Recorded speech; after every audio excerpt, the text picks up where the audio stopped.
Welcome to bird media. నేను వైష్ణవి.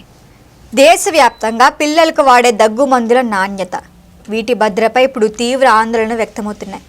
మరి ఈ నేపథ్యంలోనే కేంద్ర ప్రభుత్వం అప్రమత్తమైంది. చిన్నారులకు మనం ఇచ్చే దగ్గు మందులను నిర్లక్ష్యంగా వాడకండి మరియు వాటి వినియోగంలో కఠిన నిబంధనలు పాటించాలని అన్ని రాష్ట్రాలకు, కేంద్రపాలిత ప్రాంతాలకు ఇప్పుడు కేంద్ర ఆరోగ్య శాఖ ఒక కీలక ప్రకటన జారీ చేసింది. మరి ఈ చర్యల్లో ముఖ్యంగా పిల్లల ఆరోగ్య రక్షణ, ప్రమాదకర రసాయనాల నుంచి భద్రతను ప్రధానంగా దృష్టిలో ఉంచారు. అయితే మధ్యప్రదేశ్లోని చింద్వారా జిల్లాలో కలుషిత దగ్గుమందు కారణంగా ఇప్పుడు కొంతమంది చిన్నారులు మరణించారు. మరి ఈ వార్తలు వెలువడిన తర్వాత కేంద్ర ఆరోగ్య శాఖ చర్యలకు సిద్ధమైంది. మరి ఈ ఘటనపై కేంద్ర ఆరోగ్య మంత్రి జేపీ నడ్డా ఆదేశాల మేరకు ఇప్పుడు ఆరోగ్య శాఖ కార్యదర్శి పుణ్యసలీల శ్రీవాస్తవ ఆధ్వర్యంలో అన్ని రాష్ట్రాలతో ఉన్నత స్థాయి సమావేశాన్ని నిర్వహించారు. ఇక్కడ ఈ సమావేశంలో చిన్నారుల భద్రత, ఔషధాల నాణ్యతపై ఖచ్చితమైన మార్గదర్శకాలను రాష్ట్ర ప్రభుత్వాలకు అందించడం జరిగింది. అయితే దీంట్లో నిపుణుల బృందం చింద్వారాలో పర్యటన చేసింది. అక్కడి మరణాలకు ప్రధాన కారణాలు, ఇక్కడ తల్లిదండ్రులు వాడిన సిరప్లో కలుషిత రసాయనాల స్థాయిని విశ్లేషించింది. ఇప్పటికే ఇక చిన్నారులు వాడిన 19 రకాల సిరప్ నమూనాలను సేకరించి పరీక్షించగా కోల్డ్రిఫ్ అనే సిరప్లో డైఇథైలిన్ గ్లైకాల్ DEG పరిమితికి మించుందని కూడా తేలింది.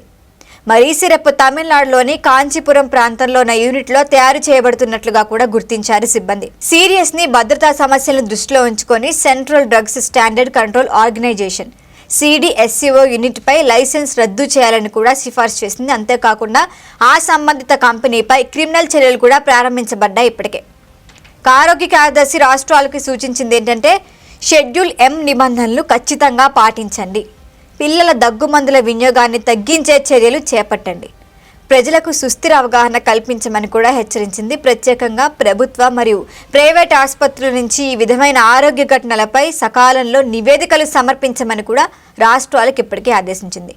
మరి కేంద్రం ఈ చర్యల ద్వారా ముఖ్యంగా చిన్నారుల జీవన నాణ్యతను పెంపొందించడం, ప్రమాదకర ఔషధాల వినియోగం నుంచి వారిని రక్షించడం లక్ష్యంగా పెట్టుకుంటోంది. భవిష్యత్తులో ఇలాంటి ప్రమాదాలను నివారించేందుకు ఇప్పుడు టైటర్ రెగ్యులేటరీ మెకానిజంని అమలు చేయటం కూడా జరుగుతోంది. ఫార్మా కంపెనీలకు ఖచ్చితమైన మార్గదర్శకాలని కూడా ఇస్తోంది. సమగ్ర పరిశీలన నిర్వహించడం వంటి చర్యలు కూడా ఇప్పటికే తీసుకోవటం జరిగింది. మరి దిశగా ఇప్పుడు కేంద్రం అన్ని రాష్ట్రాల డాక్టర్లే కానీ, ఫార్మా పరిశ్రమకి సంబంధించిన వాళ్లే కానీ సామాజిక వర్గాల మధ్య కూడా సాంకేతిక మరియు అవగాహన కార్యక్రమాలను కూడా ప్రారంభించింది. ప్రభుత్వ నియంత్రణల ద్వారా పిల్లల కోసం ఉపయోగించే దగ్గు మందులు పూర్తి స్థాయిలో నాణ్యతతో కలిగి ఉండాలి, అవి భద్రతా ప్రమాణాలకు కూడా అనుగుణంగా ఉండేలా చెయ్యండి అంటూ కేంద్రం పునర్వ్యవస్థను ఏర్పరుస్తోంది. మరి ఇప్పుడు ఈ కఠిన చర్యలు చిన్నారుల ఆరోగ్య రక్షణకు కేవలం నాణ్యతా ప్రమాణాలు పునరుద్ధరించడం మాత్రమే కాదు, భవిష్యత్తులో గనక ఫార్మా పరిశ్రమలో నిబంధనలు పాటించడంలో కూడా ఒక ప్రాథమిక స్తంభంగా మారతాయి. ఇంకా రాష్ట్రాలు మరియు కేంద్రం కలిసి ఈ విధంగా చిన్నారుల కోసం భద్రతా వాతావరణాన్ని క్రియేట్ చేయడానికి పటిష్టమైన ప్రయత్నాలు చేపడుతున్నాయి. ఇదేమైనప్పటికీ నాణ్యత, రక్షణ, రసాయన నియంత్రణ, ఫార్మా పరిశ్రమ పర్యవేక్షణ, అన్ని అవగాహన కార్యక్రమాల ద్వారా భవిష్యత్తులో ఇలాంటి ప్రమాదాలు ఏవైనా ఉంటే వాటిని ముందుగానే నివారించవచ్చని చెప్తోంది కేంద్రం. మరి దీనిపైన మీరేమంటారో మీ ఒపీనియన్ని కామెంట్ చేయండి. చూస్తూనే ఉండండి బర్డ్ మీడియా. ఈ వీడియో కనుక మీకు నచ్చినట్టయితే లైక్ చేయండి, షేర్ చేయండి, సబ్స్క్రైబ్ చేయండి. అలాగే పక్కనే ఉన్న బెల్ ఐకాన్ని క్లిక్ చేయండి.